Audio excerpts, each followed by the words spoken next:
¿Es una broma? La voz del sargento, aguda y con un toque de desdén, atravesó el eco cavernoso del hangar. Señaló con un trapo grasiento al anciano que estaba de pie cerca del ala del F-35, una máquina que parecía una pieza capturada del futuro. Esta es una zona restringida, papá. No puedes entrar aquí y empezar a hacer turismo. Elías Avance, de 84 años y moviéndose con la prudencia de quien conoce los límites de su cuerpo, simplemente giró la cabeza. Sus ojos, de un azul pálido pero sorprendentemente claro, contemplaron al sargento. No habló. Su quietud pareció irritar aún más al joven. El sargento Miller tenía una cinta con su nombre que decía precisamente eso, cosida con precisión sobre el bolsillo de su uniforme.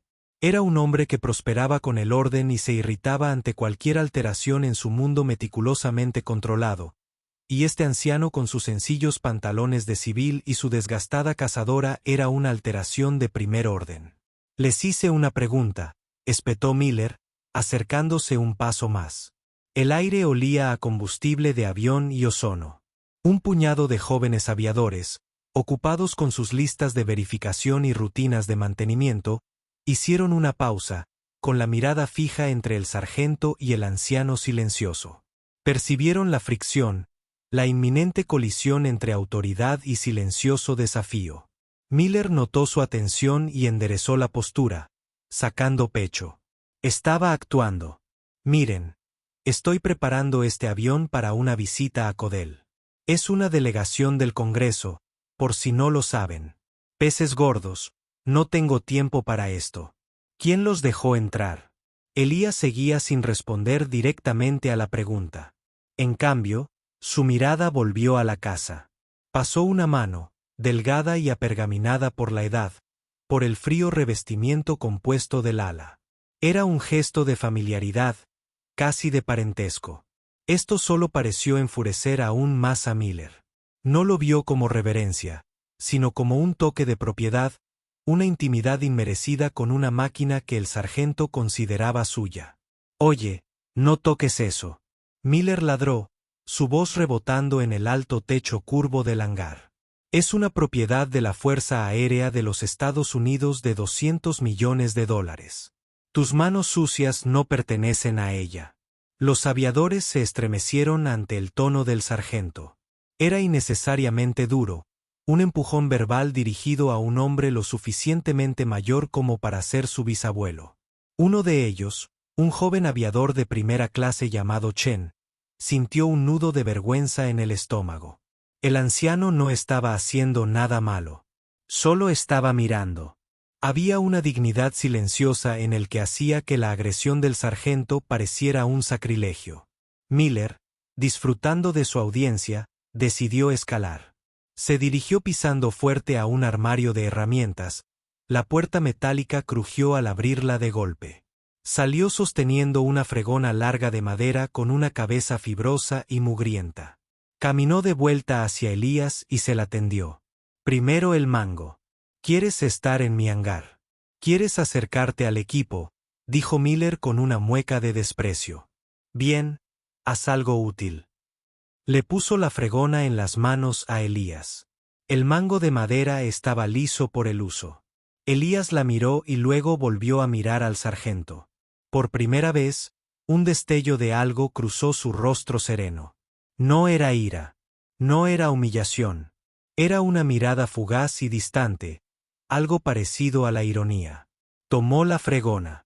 El suelo alrededor de la plataforma 4 necesita una buena limpieza, ordenó Miller, señalando una sección de hormigón manchada de líquido hidráulico y mugre. A por ello. Quiero poder ver mi reflejo cuando termines.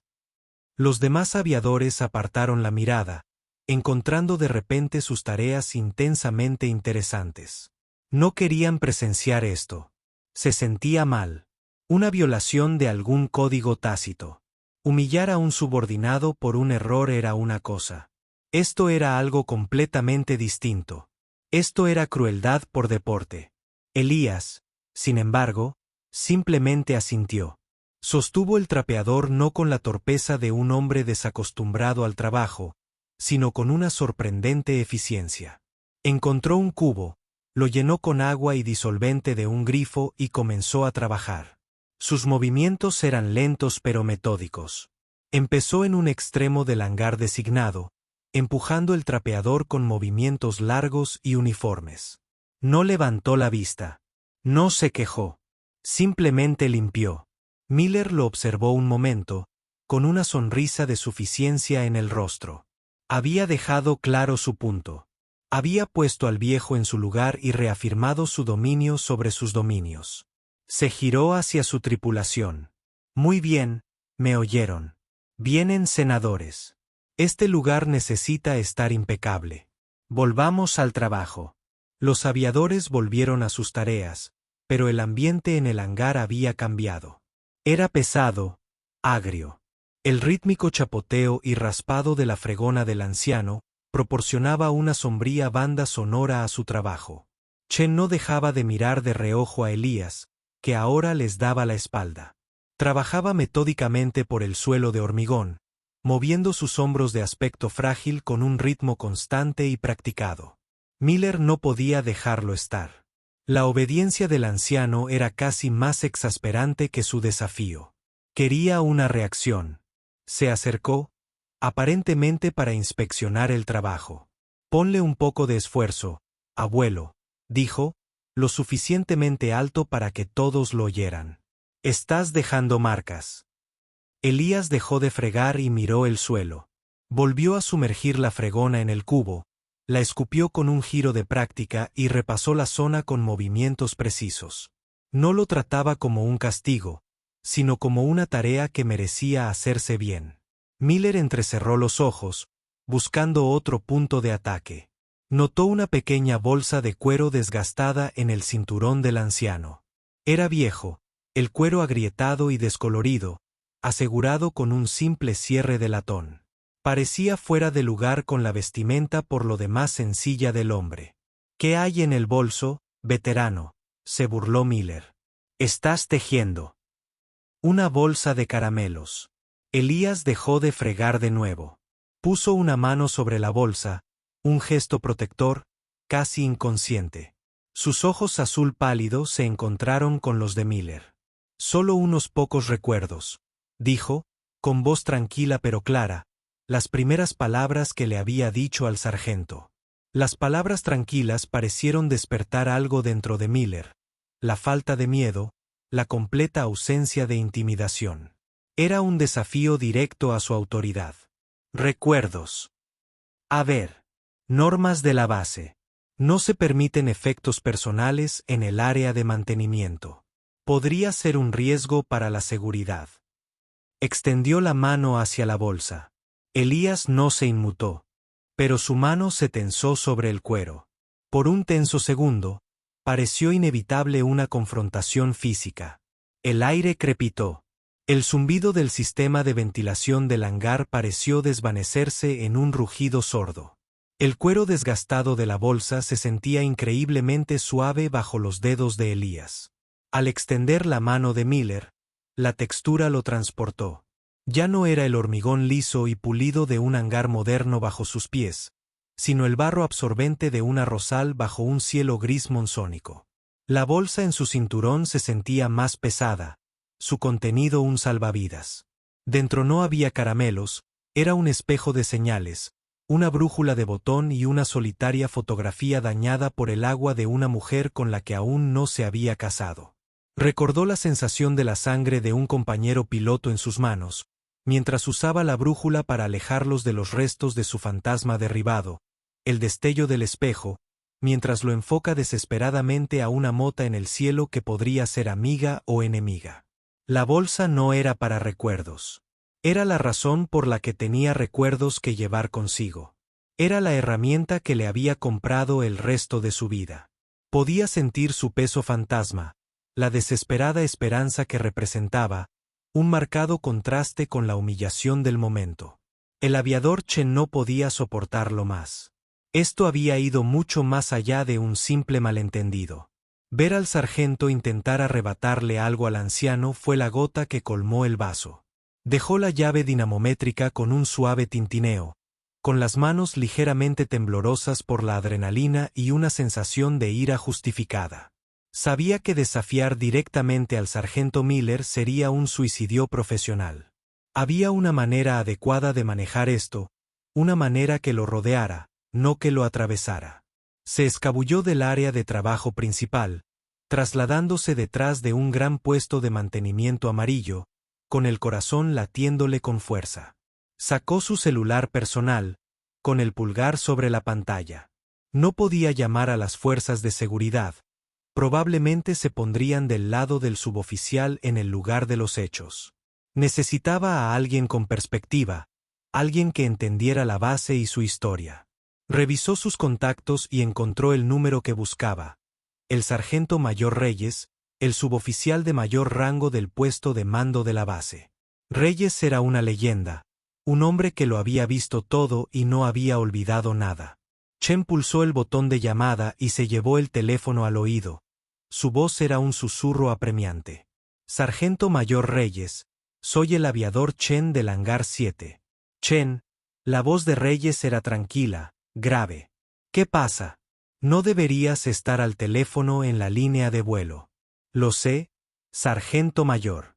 Lo siento, pero algo está pasando.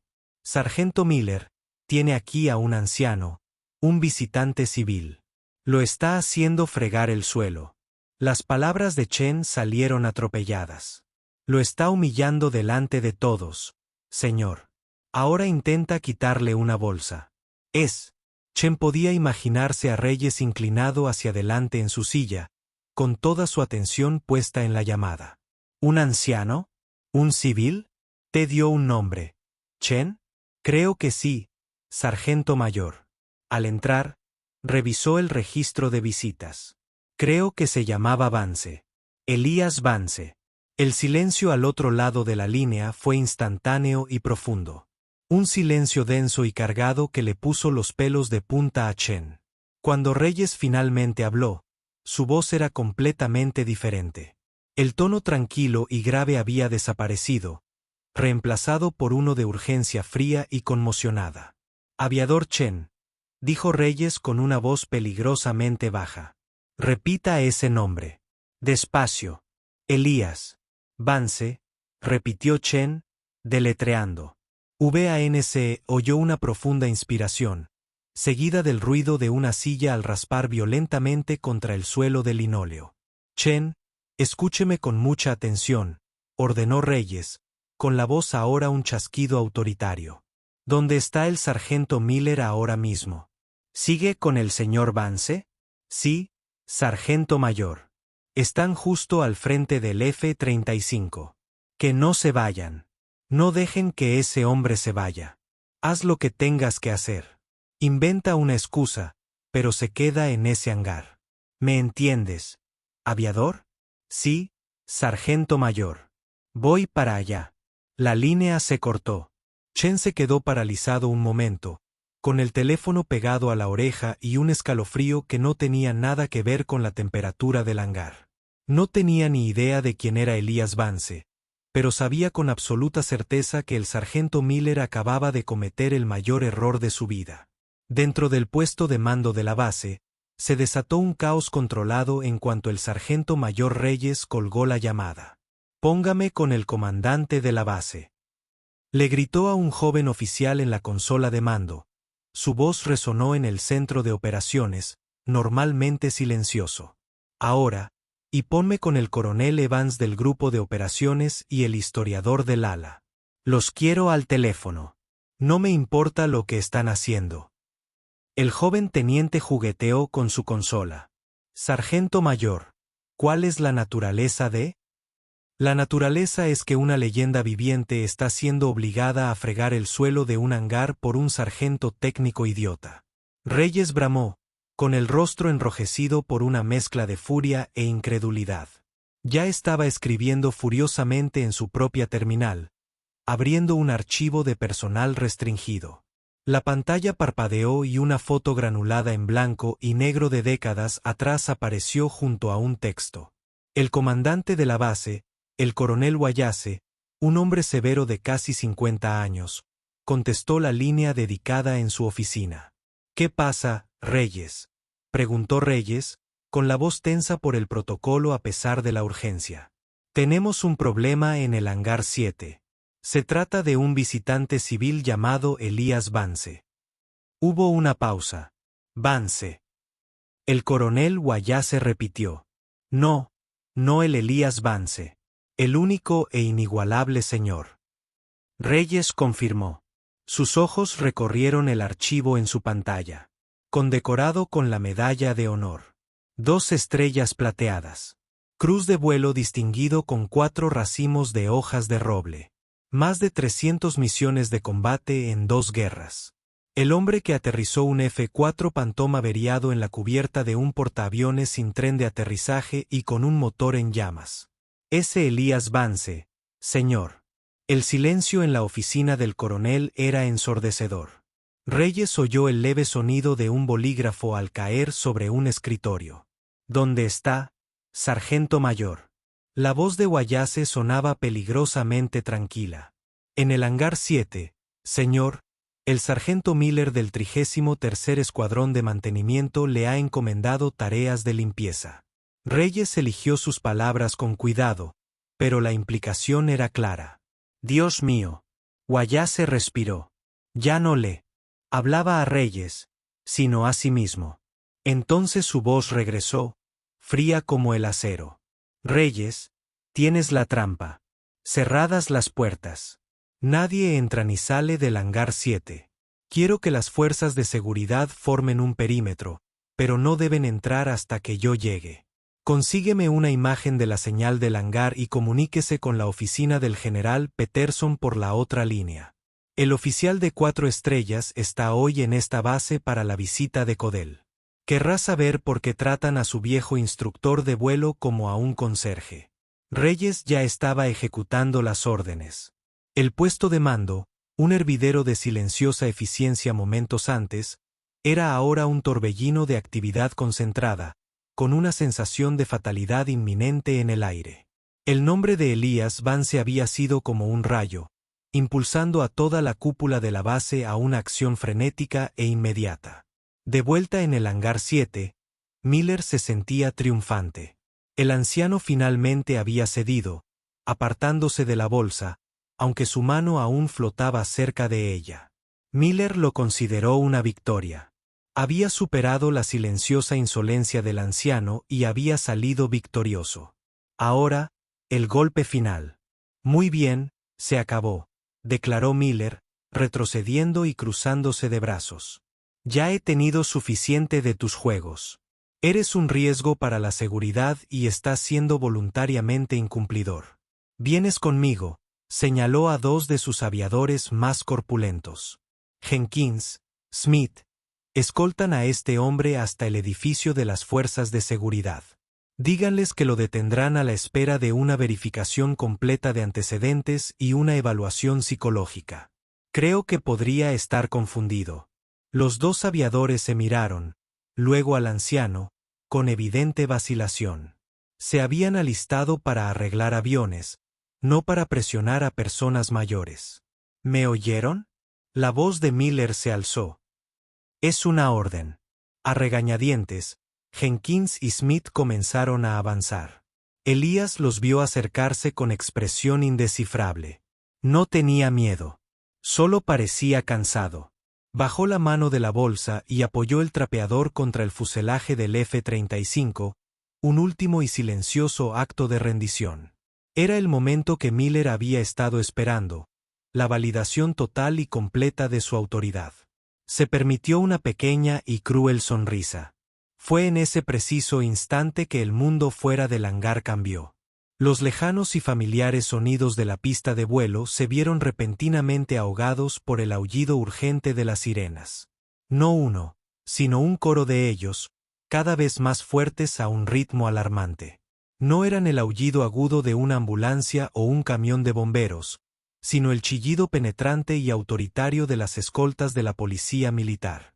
Todas las cabezas del hangar se volvieron hacia las enormes puertas de la bahía de varios pisos. Luces rojas y azules destellaban contra las ventanas reforzadas, pintando el interior de colores frenéticos y estroboscópicos. Las sirenas crecieron hasta alcanzar un crescendo ensordecedor justo afuera y luego se apagaron bruscamente, dejando un silencio resonante roto solo por el portazo de los coches. La pequeña puerta de acceso peatonal se abrió de golpe y un aviador de las fuerzas de seguridad, con el arma en alto, entró con los ojos muy abiertos. Examinó la escena, su mirada fija en el sargento Miller, luego en el anciano, luego en los dos aviadores que estaban a punto de atraparlo. Antes de que pudiera hablar, las puertas de la bahía principal, lo suficientemente grandes como para admitir el fuselaje de un avión de carga, comenzaron a abrirse con un estruendo. La luz del sol inundaba el cavernoso espacio, perfilando una procesión de vehículos que se habían detenido bruscamente en la pista, justo afuera. Al frente estaba el sedán negro oficial del comandante de la base. Su bandera ondeaba en el guardabarros, flanqueado por dos patrullas de las fuerzas de seguridad, con las luces aún encendidas. Detrás de ellos había otro sedán y un vehículo médico.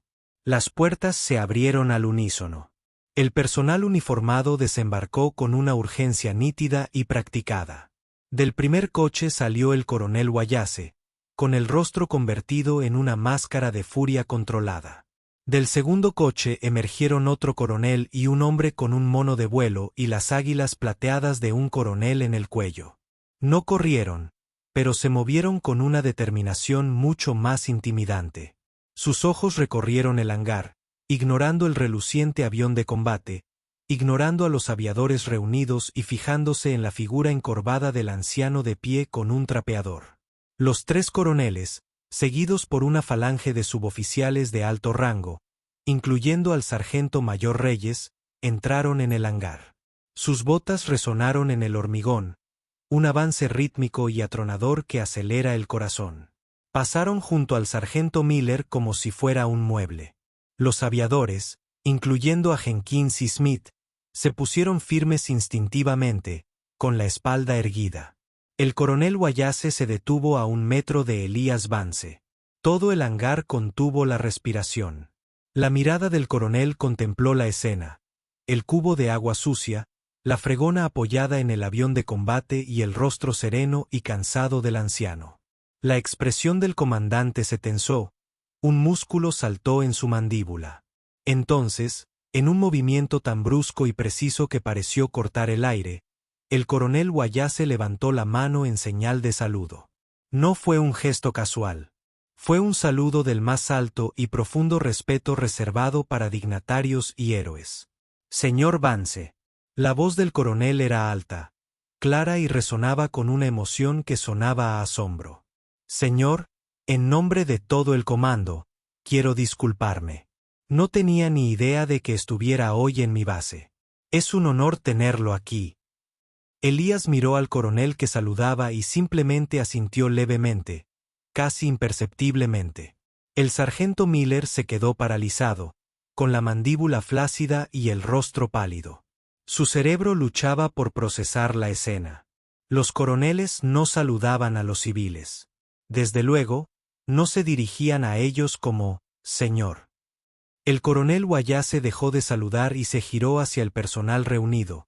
Su voz resonaba ahora en el espacio cavernoso. Para quienes no lo sepan, comenzó, recorriendo con la mirada los rostros atónitos de los aviadores, antes de finalmente posarse en el sargento Miller con la fuerza de un golpe físico. Este es el señor Elías Vance. Permítanme decirles a quien tienen en su presencia. Respiró hondo. Este hombre se alistó en el Cuerpo Aéreo del Ejército de los Estados Unidos en 1944. Voló Mustangs P-51 sobre Europa. Al terminar su servicio, regresó a casa. Pero cuando volvió a la llamada, se unió a la recién formada Fuerza Aérea y voló F-86 Sabres en Corea, donde se convirtió en un as. Pero no había terminado. La voz del coronel se hizo más fuerte, como un recitado de una leyenda. Durante la guerra de Vietnam, volando un F-4 Phantom, el entonces mayor Vance y su compañero fueron derribados en territorio enemigo. Su compañero resultó gravemente herido. Durante 3 días, el mayor Vance evadió la captura, cargó a su camarada herido a la espalda y mantuvo a raya a las patrullas enemigas solo con su pistola de servicio hasta que un equipo de rescate pudo rescatarlos. Por esta acción, el presidente de los Estados Unidos le concedió la Medalla de Honor.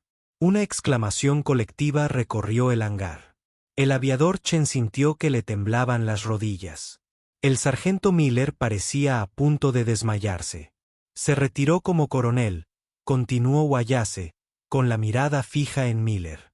Se convirtió en uno de los pilotos de pruebas más respetados de su generación, pilotando todo el hardware experimental disponible, superando los límites para que todos ustedes, señaló el F-35, pudieran pilotar la aeronave más segura y avanzada del mundo. El software de control de vuelo de ese mismo avión se basa en principios que él ayudó a desarrollar. No es un invitado aquí. Es la base sobre la que se construyó este hangar. El coronel guardó silencio. El silencio era absoluto. El peso de las palabras de la historia los oprimía a todos. El joven aviador miró fijamente a Elías. Ya no veía a un anciano frágil, sino a un titán, una figura de las páginas de su propia historia institucional que cobraba vida. Miraron el trapeador que sostenían y una oleada de vergüenza colectiva los invadió. El coronel Wallace finalmente centró toda su atención en el pálido y tembloroso sargento Miller. No gritó, no le hacía falta. Su voz era un susurro bajo y glacial, de alguna manera más aterrador que cualquier grito. Sargento, se presentará en mi oficina en 5 minutos. Estará acompañado por su primer sargento y su comandante de escuadrón. Le sugiero que aproveche este tiempo para reflexionar sobre la magnitud de su fracaso, no solo como suboficial, sino como miembro de la Fuerza Aérea de los Estados Unidos. Miller solo pudo decir con voz entrecortada, «Sí, coronel». Wallace se volvió hacia Elías, y su expresión se suavizó al instante. «Señor, el general Peterson viene en camino. Creo que fue su alumno en la escuela de pilotos de pruebas». Insistió en saludarlo personalmente. Elías finalmente habló, con el mismo tono tranquilo y firme de antes. Miró al coronel y luego al petrificado sargento Miller. Extendió la mano y la colocó suavemente sobre el brazo del coronel. Es un joven sargento coronel. Está orgulloso de su hangar. Quiere mantenerlo limpio. No hay de qué avergonzarse. Luego se giró. Cogió el trapeador y se lo ofreció a Miller. Un suelo limpio es señal de una mente disciplinada. Sargento. Dirige un barco con rigor. Le devolvió el trapeador al hombre que se lo había dado como insulto. Miller lo tomó. Le temblaban tanto las manos que apenas podía agarrar el mango de madera. Parecía que pesara 1000 libras. El gesto no era de perdón, todavía no, sino de algo mucho más profundo. Una lección de gracia de un hombre que se había ganado el derecho a no mostrarla. Al alejarse Elías del afligido sargento, su mano rozó la gastada bolsa de cuero de su cinturón. Por un instante fugaz, ya no estaba en el hangar. Tenía 25 años, acurrucado entre los restos de su avión Sable en una ladera helada de Corea. La cubierta estaba destrozada, el viento era un golpe físico. Tenía las manos entumecidas, torpes por el frío, mientras forcejeaba con el cierre de la misma bolsa. Sacó no una brújula, sino un pequeño tubo impermeable que contenía una bengala. Recordó la desesperada plegaria que pronunció al golpear la tapa, el brillante resplandor rojo que se recorta contra la interminable nieve blanca, un rayo de esperanza en un mundo de desesperación. Esa bengala, lanzada desde una herramienta que llevaba en la bolsa, había sido lo único que guió al helicóptero de rescate hasta su posición. La bolsa no era un recuerdo. Era una promesa que se había hecho a sí mismo de sobrevivir, resistir, volver a casa. En las semanas siguientes, se produjo un cambio silencioso pero trascendental en la base. El sargento Miller no fue dado de baja, pero fue destituido de su puesto de supervisor. Recibió una reprimenda formal y su trayectoria profesional se alteró irrevocablemente. Más significativamente, el coronel Wallace ordenó una nueva iniciativa de entrenamiento para toda la base. Se llamó el Programa Vance. Mensualmente, todo el personal, desde los aviadores más nuevos hasta los altos mandos, asistía a un seminario sobre la herencia de la Fuerza Aérea. No solo estudiaban fechas y batallas, sino las historias de los hombres y mujeres que las habían acompañado. Se invitó a veteranos de las comunidades locales a hablar, a compartir sus experiencias, a tender un puente entre los héroes de los muros y los aviadores que recorrían los pasillos. La historia de Elías Vance y el trapeador se convirtió en una leyenda silenciosa en la base, una advertencia transmitida de suboficiales a subordinados en voz baja. Era una historia sobre el respeto, la humildad y el peligro de juzgar un libro por su portada.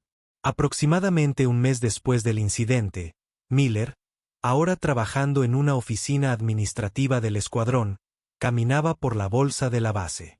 Vio a Elías Vance sentado en una pequeña mesa en el patio de comidas, tomando lentamente un café y leyendo el periódico. El corazón de Miller comenzó a latir con fuerza. Podría haberse dado la vuelta y marcharse. Nadie lo habría culpado. Pero el nuevo entrenamiento, las interminables horas reflexionando sobre sus acciones, habían cambiado algo en él. Respiró hondo y se acercó a la mesa. Se quedó allí un momento esperando. Elías finalmente levantó la vista del periódico. Sus ojos azul pálido lo reconocieron al instante. No había ira en ellos. No había juicio. Solo una paciencia silenciosa. Miller se mantuvo firme. «Señor», dijo, su voz clara y firme. «Nunca me disculpé como es debido. Lo que hice fue inexcusable. Fui arrogante y me equivoqué. Lamento mucho la falta de respeto que le mostré». Elías lo miró por un largo momento, luego dobló su periódico y lo dejó sobre la mesa. Hizo un gesto hacia la silla vacía frente a él. «Siéntate, hijo», dijo. Miller dudó, luego se sentó lentamente. «¿Sabe cuál es la parte más importante de un avión?», preguntó Elías en voz baja. «El motor, señor». «¿Las alas?», supuso Miller. Elías negó con la cabeza. «Es la persona en la cabina, y la persona con la llave inglesa, y la persona que barre el piso para asegurarse de que la persona con la llave inglesa no se resbale y se caiga. Cada parte importa». Simplemente se olvidó de ver todas las partes. Tomó un sorbo de su café. «No vuelva a cometer ese error». Miller asintió, con un nudo formándose en su garganta. «No lo haré, señor. Lo prometo». Se sentó allí un rato más, en un cómodo silencio, compartiendo mesa con la leyenda a la que había intentado humillar. Fue un final tranquilo para una lección a gritos, un momento de gracia que Miller sabía que no se había ganado, pero que pasaría el resto de su vida intentando merecer. Gracias por ver Historias de Valor de Veteranos. Si esta historia te conmovió, por favor, honra a nuestros héroes dándole a me gusta a este video, compartiéndolo con otros y suscribiéndote a nuestro canal para más historias de valentía sin pretensiones.